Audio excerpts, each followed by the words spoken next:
Saya akan coba memandu Anda untuk menggunakan program Black and Blue ini, yaitu salah satu sampel dari proyek yang telah saya buat.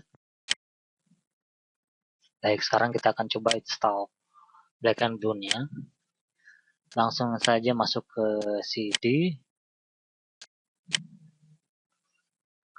terus Projects, BNB Black and Blue, masuk di sini.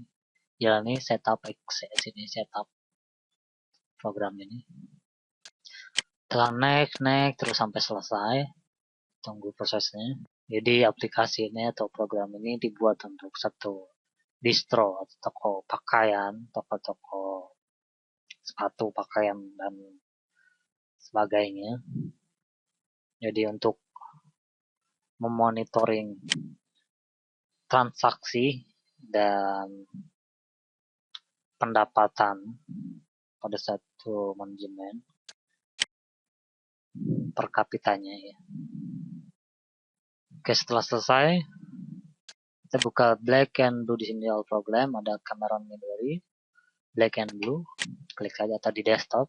Biasanya saya nggak menampilkan desktop di sini, nggak bisa menjalankan di desktop. Situ juga ada Black and Blue. Welcome to Black and Blue Management Program. You only have 14 days left to try this program. Thank you. Oke, di sini saya menggunakan trial mode untuk aplikasi ini hanya untuk mencoba saja, hanya untuk menjadi referensi Anda saja. Oke, yang pertama secara teknis untuk login pertamanya, login awal paling pertama sekali, yaitu ketika nama inputnya di sini admin dan password juga admin. Jadi Anda nanti bisa mengubahnya. Di situ ada user management atau user account management. Klik masuk atau tekan enter balik. Good morning, boss. Today is Saturday, May 7th, 2011.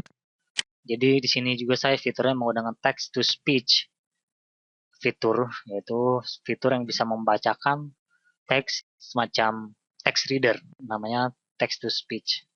Selanjutnya saya akan mengenalkan tampilannya dulu, layout. Di sini kita punya 4 layout. Jadi layout ini bisa digeser-geser sesuai dengan keinginan karena difungsikan untuk mempermudah penggunaan ya. Jadi ketika misalnya datanya banyak ataupun Anda bisa ingin melihatnya lebih jelas, jadi bisa digeser-geser seperti ini. Sama juga dengan yang ini. Yang ini saya kanan kiri, atas bawah. Jadi layout yang pertama di sini didefinisikan ini layout pertama, layout kedua, layout ketiga, dan layout keempat.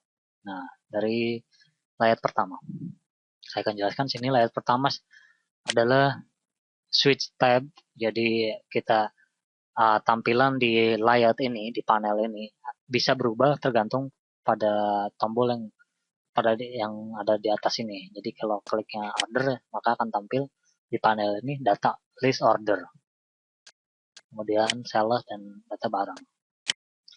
Nah, yang pertama saya akan jelaskan sini mekanismenya yang secara keseluruhannya sama, yaitu metode fitur pencarian ya. Jadi mekanismenya semuanya sama pada fitur-fitur untuk pencarian data ya. Ini pencarian data khusus di setiap data itu ada pencariannya, khusus ada fitur pencarian, dan di mana mekanismenya juga sama.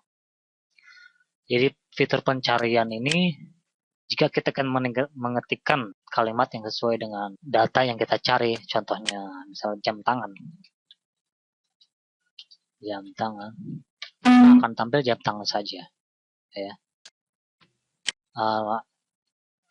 Coba dengan misalkan kita ketik J tidak ada, tapi kalau kita ketikkan di depannya tanda persen, kata-kata yang berkenaan dengan J ini akan tampil. Akan enter, maka kita bisa lihat sini ada jam tangan dan jaket kulit. Itu fitur-fiturnya sama dengan di sini. Semua data, fitur-fitur mekanismenya sama. Sekarang saya akan menjelaskan layout pada fungsi-fungsi layout yang ada di barang toko. Jadi list data barang toko ini hanya menampilkan barang-barang toko yang akan dijual ya. Yang sudah dijual, yang sudah dipajang di toko lah gampang. Jadi ada di sini semua, dan ini barcode-nya. Jadi setiap item, setiap barang itu punya kodenya, yaitu memudahkan pencarian datanya. Dan database ini juga menggunakan RDBMS atau Relational Database Management System. Jadi pengolahan data ini sangat terorganisir ya dengan baik. Jadi nggak akan ada kesalahan input data, dan input juga telah disesuaikan dengan mekanismenya, jadi tidak ada human error. Oke, kita lanjut ke sini. Ini adalah tombol untuk tukar barang. Dan tukar barang ini nanti saya akan jelaskan lebih detail karena di sini belum ada transaksi. Jadi penukaran barang ini menggunakan ID bond-nya. Jadi setiap bond itu ada beberapa item. Dan pertukaran ini pertukaran barang itu hanya berlaku sekali ya sistem di sini. Jadi tidak akan bisa pembeli bisa menukarkan barangnya lebih dari satu kali. Kemudian yang selanjutnya itu kurangi stok, yaitu untuk mengurangi stok di sini. Jadi Anda bisa memasukkan input stok di sini. Dan ini untuk menambah stok. Kemudian ini menambah barang baru yang akan dijual di toko. Kemudian ini menghapus barang. Jadi mungkin untuk yang menambah dan input stok bisa kita lakukan sekarang. Jadi untuk mengambil stok, pilih dulu itemnya yang akan dikurangi. Misalnya sepatu, stoknya saya akan kurangi 5 contohnya. Misal jumlah 5, jadi akan dikurangi 5. Setelah di sini jumlahnya 90, jadi tinggal 85. Ya, 85 di sini. Dan kita tambahkan lagi 5 lagi di sini contohnya. 90 lagi. Dan di sini untuk sortir barang. Oke, yang selanjutnya itu untuk menambah barang baru. Klik di sini. Kemudian kita diminta memasukkan data di sini input, jadi kode barang, barcode-nya di sini atau barcode maksudnya di sini. Jadi barcode kode barang ini telah saya rancang mekanismenya secara otomatis ya. Jadi diacak dan tidak bisa terduplikasi, atau bisa kita ketikkan secara manual di sini juga bisa, ataupun tadi secara. Nah, jadi setiap kali dibuka dia akan berubah-ubah ya barcode-nya. Kita lihat di sini 700, kemudian kita ketik lagi 204 ya. Jadi beda-beda sistem udah dirancang. Barang yaitu barang yang akan dijual di toko ya. Jadi sistemnya ini barang-barang ini semuanya akan disatukan di data barang. Cuman data barang yang ada di toko ini dipisahkan ya, yang ada di toko ini. Data barang apa aja yang bisa diambil untuk di toko dari data barang. Jadi tidak boleh terduplikasi ya. Contohnya kita jaket kulit ya. Jaket kulit sudah ada di sini, ya akan bisa karena jaket kulit sudah ada. Kesalahan kayaknya segini. Jadi kita ketik huruf dia nggak mau ya. Jadi harus angka. Barang sudah tersedia di toko, ganti dengan yang lain. Jadi untuk masukkan barang baru kita klik tambah sini aja. Tambah di sini. Tambah di sini. Nah, nama barangnya contohnya kaos oblong. Nah, fitur-fitur di sini juga barang baru ada namanya item visualization. Jadi menggambarkan warna ya dominan. Klik sini hanya sebagian contoh aja lah. Jadi warnanya sini kita bisa rubah-rubah. Contohnya pink. Kita tunggu sini ada prosesnya untuk merubah warna. Jadi template ini untuk kaos saja. Tapi untuk full versionnya itu ada sepatu, ada jaket saja. Ataupun gambar ya. Kita bisa pakai gambar di sini yang mana aja. Dan klik OK. Dan pilih barang yang tadi. Kaos oblong. Contohnya harganya 35.000. Stok 20. Oke. Nah, dia akan masuk sini kaos oblong. Oke. Untuk yang selanjutnya itu menghapus barang. Yang sudah dibeli akan dihapus juga. Dan jumlahnya akan secara otomatis di jumlahnya. Dan salah satu fitur yang menarik itu di sini adalah rating item. Jadi rating item ini saya rancang berdasarkan jumlah besar pembelian, jumlah besar barang yang sudah dibeli, atau di sini disebut sold out. Jadi definisinya barang yang sudah dibeli. Jadi kalau dijumlahkan semua, kemudian diambil dari sellout daripada item presentasi. Oke, yang selanjutnya itu adalah tab order ya. Order di sini itemnya juga definisinya berbeda-beda. Ya, jadi kalau misalnya item yang selesai warnanya seperti ini dan yang batal seperti ini, yang sedang berlangsung seperti ini. Jadi sistem order ini adalah sistem pesanan ya. Jadi pesanan ada deadline dan kapan barang dipesan dan oleh siapa, harga berapa yang sudah dibayar.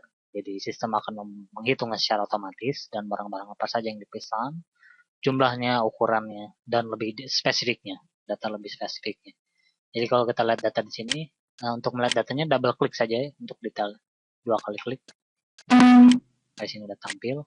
Sini memesan sesuai, jadi ini personalnya ini, yang memesannya ini, pemesannya berhubungan dengan yang ada di data di address booknya. Ini Farid. Dan data-datanya berhubungan dengan di sini. Ya, selebihnya itu data dari order ya. Jadi untuk penambah barang kita coba buka yang baru di sini. Contoh kita di sini ada edit, double klik di sini juga bisa, atau diklik di sini pilih dulu itemnya. Ya. Jadi kalau itemnya dia nggak mau, kemudian ini menghapus. Sama juga dengan sales sistemnya ya. Jadi untuk memasukkan data di sini klik aja di sini, tambah baru. Nama personal siapa nih? Kalau nama personal sama juga nggak masalah ya. Kemudian pilih barangnya dulu di sini, barangnya masukin. Barangnya tentu yang ada di data barang, semuanya sudah ada di list. Contohnya jaket kulit jumlah 10, harganya contohnya 700.000. Kemudian ukuran di sini belum ada, klik tambah ukuran aja di sini. Jadi ukuran ini datanya independen ya, jadi bisa dirubah sendiri, jadi nggak bergantung dari sini. Jadi data-data ukuran yang di sini dihapus, maka di sini ukurannya juga akan hilang, tapi data yang lainnya nggak hilang. Jadi saling berhubungan, jadi independen, jadi berdiri sendiri dia. Contohnya ini sama semua tombol-tombol gambar-gambar untuk menambah data yang baru. Contohnya M, tutup. Kemudian di sini kita pilih, sudah ada di sini M, klik OK. Nah di sini total, di sini label totalnya sudah menjumlah secara otomatis. Ini 700.000, jumlahnya 10, maka 7 juta. Nah, satu lagi yang harus diperhatikan itu bayar. Jadi pemesannya harus bayar dulu lah, ada DP-nya dulu lah. Jadi misalnya contohnya DP-nya 1 juta, jadi kita bisa lihat ini dihitung otomatis ya. Kemudian satu lagi yang harus diperhatikan yaitu tanggal deadline dan mulai ini harus berbeda. Jadi deadline ini tanggalnya harus lebih besar daripada mulai. Jadi kalau sama dia nggak bisa ya. Jadi misalnya deadline-nya tanggal 14. Nah, tombol ini untuk menambah personal aja ya. Contohnya kita tambah personal, boom. Sini emailnya kosong juga nggak masalah. Tapi sih lebih detail, lebih bagus mungkin, tergantung. Nomor telepon ini harus required, jadi harus diisi. Itu dengan angka dan alamat. Dan sini ada gambar, ganti. Contohnya ini. Oke. Nah, tampil di sini ya. Jadi tadi kita coba pakai bumbum. Oke. Dan langsung statusnya berlangsung. Oke, itu aja. Sales itu sama sistemnya. Cuman yang berbeda tuh sales itu menjual barang. Jadi sesuai waktu ya. Misalnya dia ngambil barang 5, kira-kira ada sisanya enggak gitu ya. Jadi sisanya nanti bisa dieliminasi datanya. Kemudian yang selanjutnya itu data barang. Jadi barang-barang pesan atau order atau sales, barang toko semuanya ada di sini.